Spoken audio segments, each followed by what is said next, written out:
Good morning, my friends. I hope you guys are all doing fantastic today and are ready to get started in the next part of Enderal.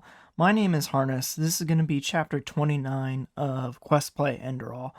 Yeah, so I hope everyone's doing great. And so when we last left off, we were basically we're going to need to meet up with Ashari at the Dancing Nomad, but before we do that, we need to speak with Aranthial. So let's get talking with him, see if we can maybe avoid this war or do something. But with all of that out of the way, please enjoy Quest Play Enderal.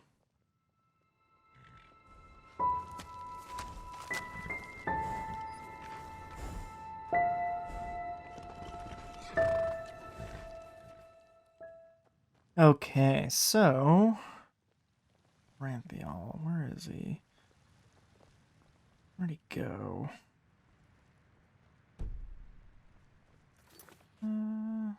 Okay.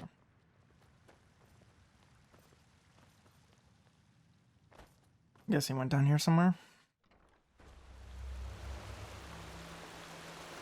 Oh, he's standing at the big fancy fountain. Well, I say fountain, it's more of a aqueduct.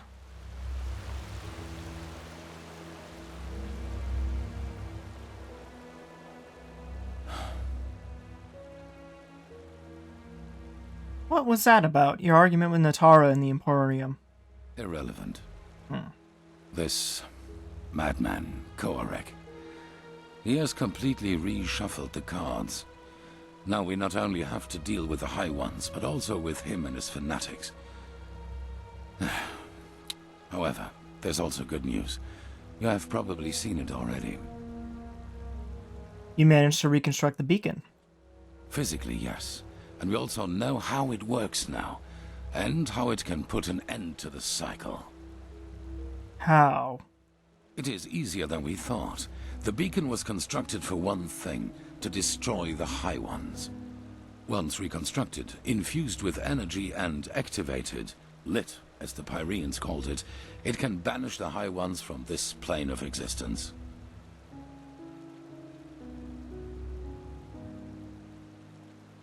Destroy them? How's this supposed to work? The High Ones are... Immaterial, indeed. Essentially, they can be compared to the cold or to shadows.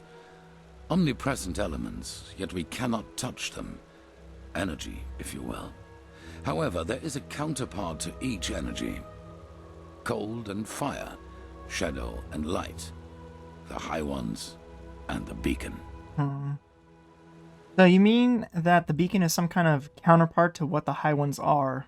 Yes. Imagine a torch driving away the darkness in the moment it is ignited. This is what the beacon can do, except that the banishing will be permanent. That sounds good. So what's keeping us from lighting it?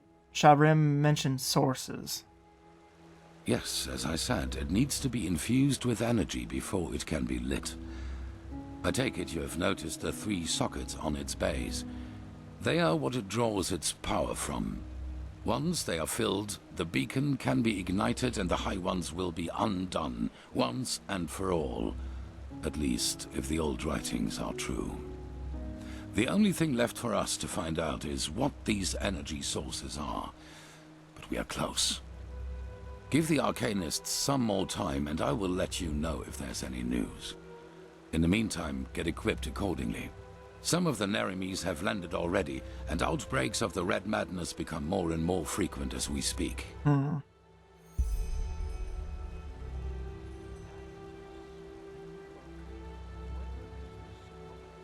The Trukesha mentioned something about what happened in Kira. What did she mean by that?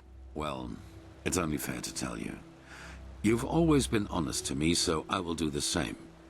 Have you ever heard of the Night of the 1,000 Fires? Vaguely. Between 8,192 and 8,202, there was an underground movement in Kira called the Red Half Moon.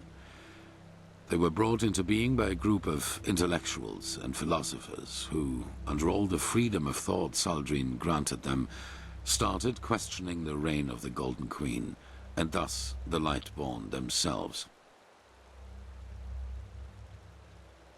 Freedom of thought that Saldrin granted them? What do you mean by that? Saldrin saw himself as the god of knowledge, and accordingly he reigned his country. In Kira, no opinion is forbidden, which is why it is home to countless magic schools and universities, where people do nothing but discuss the reason for being all day long. An appealing thought if you hear it for the first time, but a cunning people isn't easy to reign. There have been more revolts and riots in Kira than bones in a graveyard, and the Red Half Moon was the worst of them. So this Red Half Moon tried to end the reign of the gods just like your son did, correct? Correct, just as my son did. But other than him, they fought like cowards. Terror, dust crystals planted in the marketplaces, and assassinations, you name it. If they killed innocents, they blamed the Golden Queen, and if they killed her soldiers, they celebrated themselves as liberators. However, they never succeeded in putting her down, and neither did she in destroying them, which is why the court turned to the Lightborn for help. A division of the Holy Order led by me, a young keeper of barely 30 winters. Why did you have to come all the way from Enderal? Didn't the Order have a bastion on Kira? None to be taken seriously. You know, not everywhere is the Order as present as here on Enderal, or as it once was on Narim. In Kira, we were ridiculed. I saw the Kiranian keepers who served the Golden Queen. A bunch of decadent gluttons who had dedicated themselves to the court's banquets rather than to the will of the gods. They were pathetic. I see. So what happened? A moon after our arrival, we received an anonymous tip on where one of the half-moon's bases was supposed to be located, in a small coastal village. As we entered it, we were greeted by the township's elders, and the villagers themselves had gathered behind them. You should have seen how they stared at us, as if we were plunderers. I should have seen by then that something was wrong. How come the villagers feared you? Didn't they know that you had been sent by the Queen? Yes, but if there was one thing the Red Half Moon was good at, it was sowing lies. That makes sense. According to them, we were nothing but butchers who executed everyone unable to recite the revelation word for word. And let me guess, the entire thing was a trap. That's what they wanted us to think, and they did a good job at that. A veiled person here, an archer on the rooftops there. I got nervous, because villagers or not, they bested us in numbers, and they had kettled us. Then a man seemed to charge at us, and I gave the order to draw weapons. It was just the spark they needed. It came to a fight. No, not a fight. A massacre. The villagers had pitchforks and shepherd staffs, and we had shadow steel swords, let alone the fact that we were trained warriors. I realized that I had made a mistake a split second after it started, but it was too late by then. My men, they slaughtered them all, like pigs. At the end of the day, 300 people were dead, and only 10 of them were keepers. So the Red Half Moon set this all up, I get it. But why? Why would they want an entire village slayed? Well, what better proof of the Lightborn's cruelty is there than a division of keepers who, out of pure wickedness, slaughtered an entire village, women and children included. If the people had already distrusted us before that distrust had turned into hatred, and nothing could have changed that, not even the Golden Queen's heralds. We set sail back to Enderal a week later. 2 years after that, the Red Half Moon destroyed itself due to infighting. Ironic, isn't it? You panicked and things got out of control. There's no shame in that. Maybe. The Lightborn and the Grandmaster back at that time showed the compassion I wouldn't grant myself. But I learned one thing, and that is that I will never again let fears about my own life influence my decisions. What happened in Kira was the consequence of my own cowardice, and my unwillingness to give my life for a just cause. That will never happen again.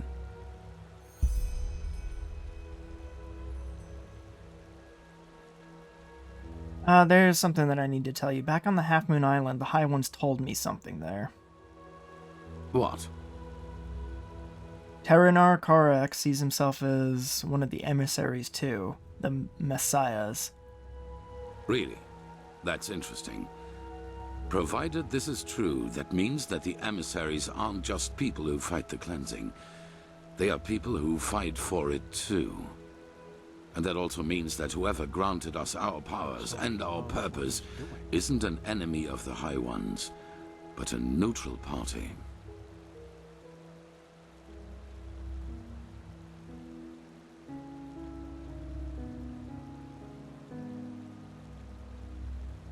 Could this veiled woman I told you about be that third party? Or maybe a part of it? Possibly. But we will find out all about that once we've taken care of the High Ones. Now, with the Neremes against us too, there's only one thing that matters. Resolve. We must not hesitate and allow anything to delay the lighting of the beacon any further. Not necessarily. The High Ones also said that Korak is wrong, and that he isn't really an emissary, and neither are you. I beg your pardon.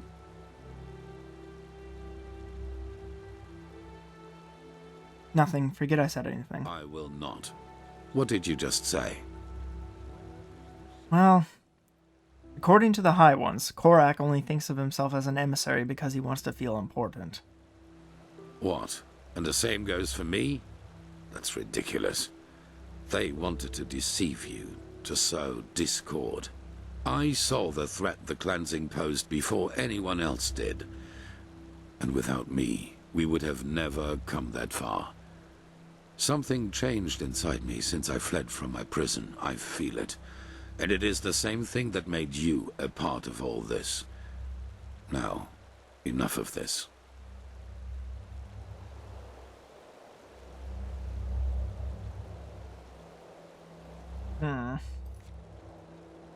Alright, yeah, let me get to the Dancing Nomad. But that conversation probably could have gone a lot better.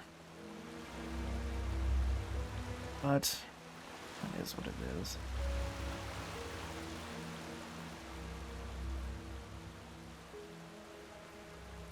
I really wish there was a signpost in the temple. A machine that can... Yeah, that conversation definitely could have gone better, but I don't know, I still feel as if we're being, like, manipulated, both by the High Ones, by this veiled woman, by Korak, by Autenrieth. The horizon. Thy name is my sacrament, and thy path I will honor. My sir! My sir!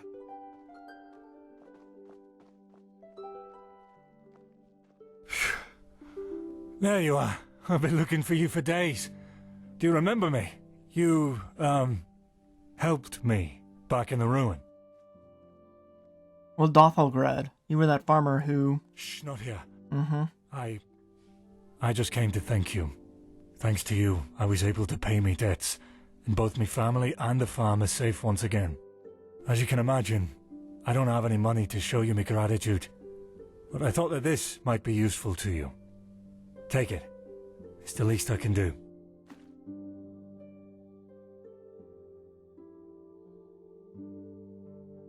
If you've gotten through the worst, you should think about making amends. Aye, of course. I'm working on it. Walk blessed, and may your path always be even. What did he just give me? I wasn't actually looking.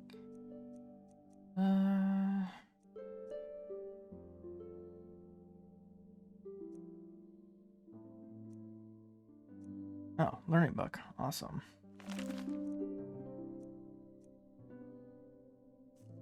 Oh, thank you. Alright, time to walk on through to the Dancing Nomad.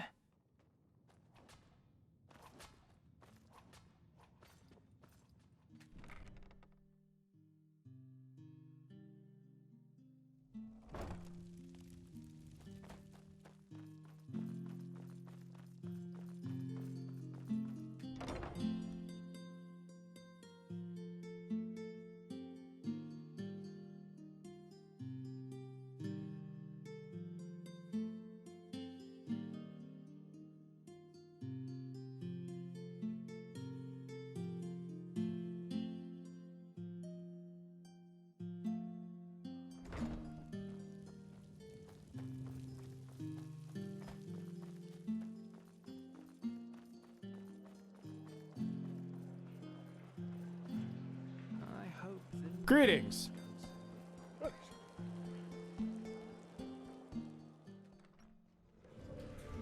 Alright, Lashari, let's see what's going on. Fuck. I just don't see the fucking time. Prophet, are you in there? Kirash, what? Why? What have you done?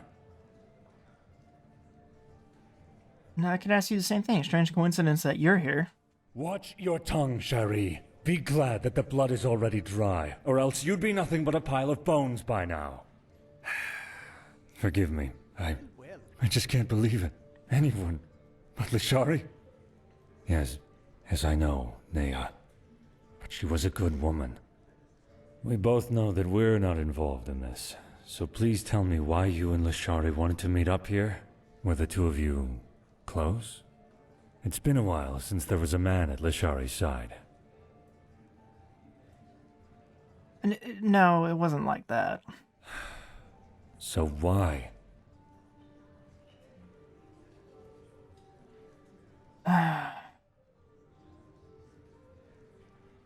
Seems that there's a traitor in Ark. Someone from our own ranks. Lashari wanted to tell me who was behind the assault at Autenrieth.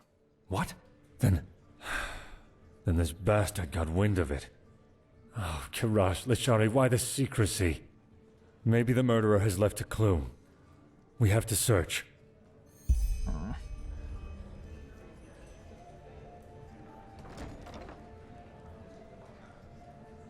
Okay. Okay, so she still has some warmth, but she is dead.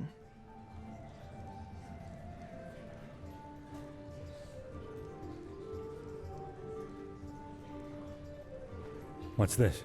Let me see. Yes! This could be our clue. A glimmer dust bottle? Didn't that have belonged to Lashari? No, certainly not. I suppose not. But come to think about it, it doesn't really help us either. There are so many dust addicts in Ark, it would take years just to count them. Oh, by the name of the sun, I will inform the Order. Shouldn't we keep searching? Yes, you do that. But come back to the temple as soon as you're finished, alright? The Archmagister has found something out about those sources we need for the beacon, even though he paid a high price for it. At the end of the day. Just where did I put it? Now, good pipe. Oh. Just bars here. Stew, roast pork. Anyone? Well, that's just how he is. Always talking rot.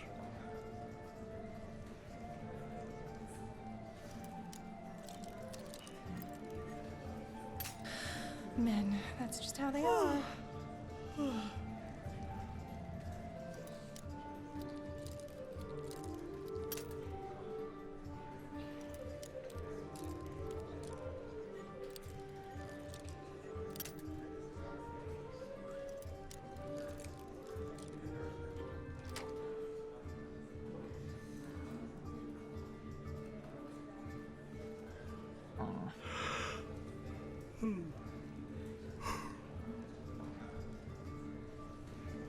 Where did I put that?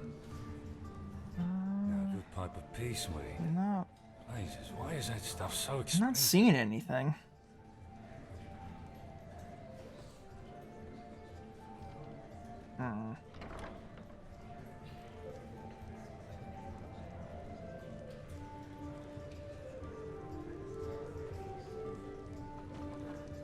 Work, work, work.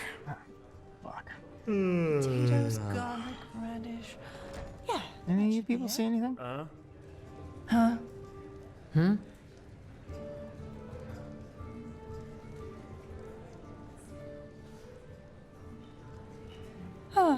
You're not from around here, are you? I know that accent. Wait a moment. You're an outlander, aren't you? Is it that obvious? Only if you know what to look for. I'm one myself, so I do.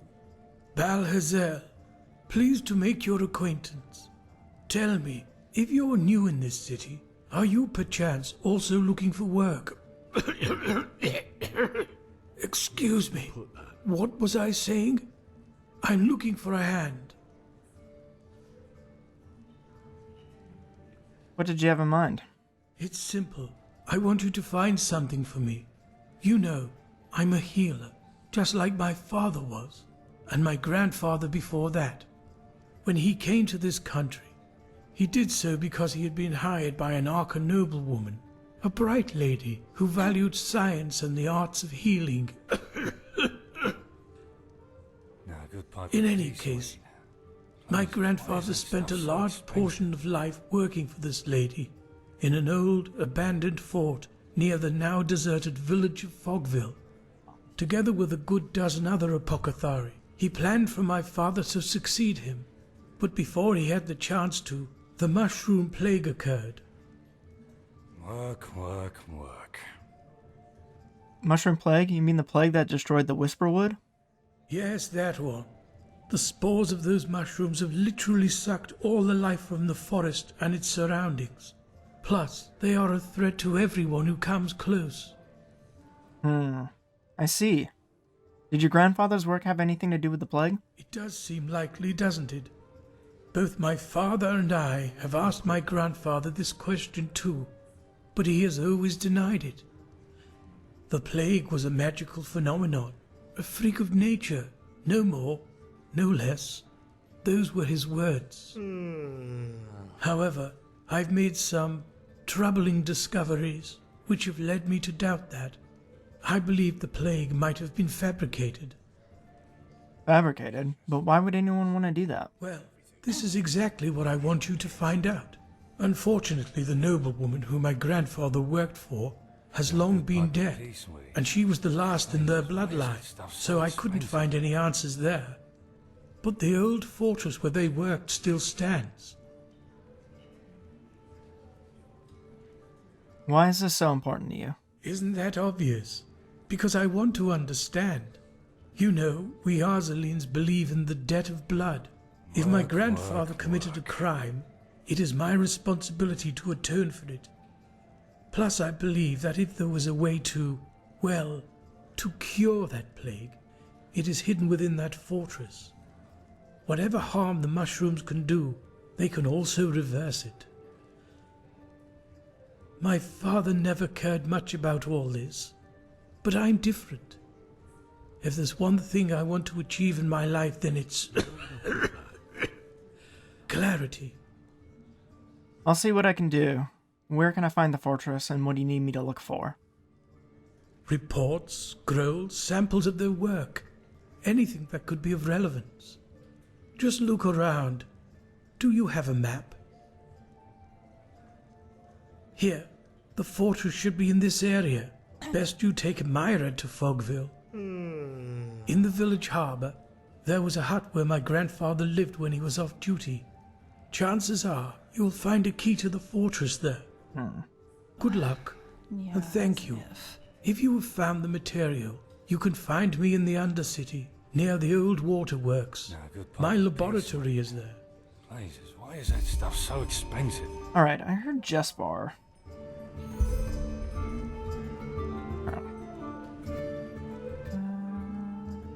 In a bed, sorry. Huh. You're not from around here, are I you? heard Jespar somewhere. Accent.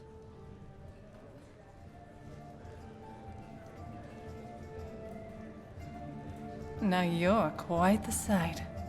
How about a little bit of fun? Yeah, no thanks. Where is he? That slippery rogue. Where did I put that?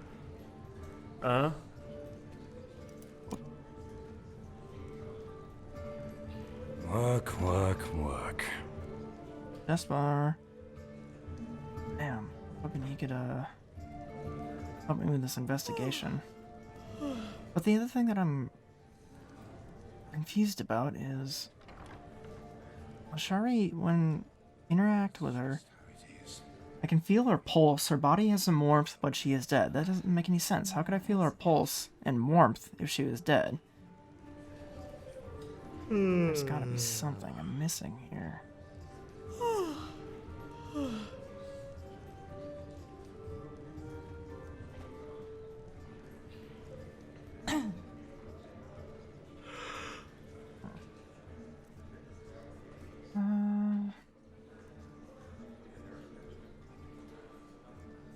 Oh, that's staff of healing.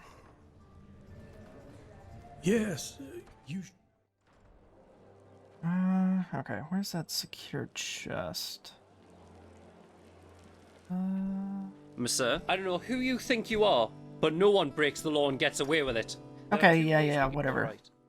But keep in mind, the gods too know of your misdoings. Yeah. It's them you will have to answer to.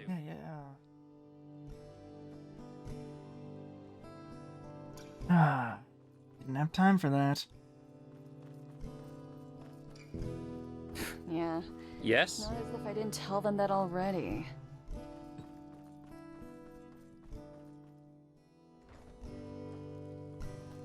Alright, now I need to get that staff of healing from my secure chest, which I think there's one here somewhere. Then I need to go into the Dancing Nomad. See if I can How am I supposed to pay that? save Lashari somehow. My sir? Where the hell is that secure chest? Sir?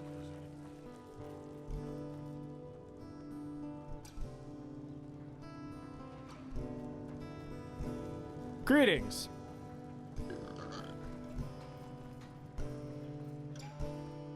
I thought there was one here in the foreign quarter. Or maybe not.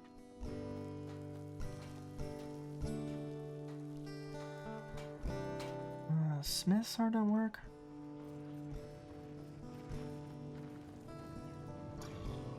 Ah, there it is.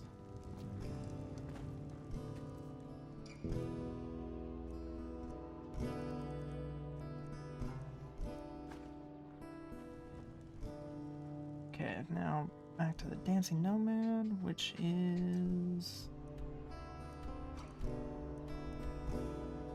over here. Okay.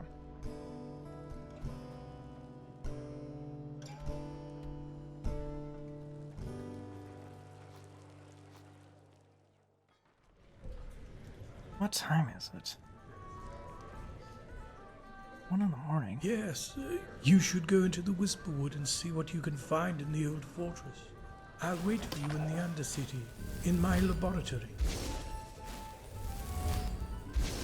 Damn it. Sorry. Me, I am so sorry. roast pork. Got Anyone? a good pipe of peace weed. Jesus, why is that stuff so expensive? Don't see anything else. That's just it. Everything was better in the old days. Oh, yes. Of course you'd say that. Work. I'm sorry, Lashari.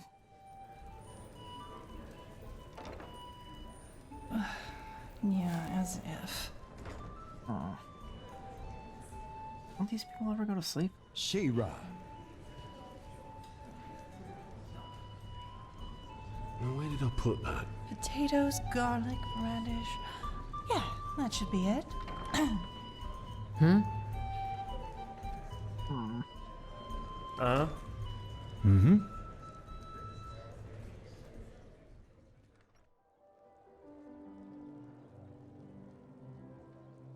Alright, guys, that is going to wrap it up for Chapter 29. That was a rather ghastly development that we kind of encountered here. So, now we have to figure out who killed Lashari and what we can do to kind of help put the pieces of the beacon back together.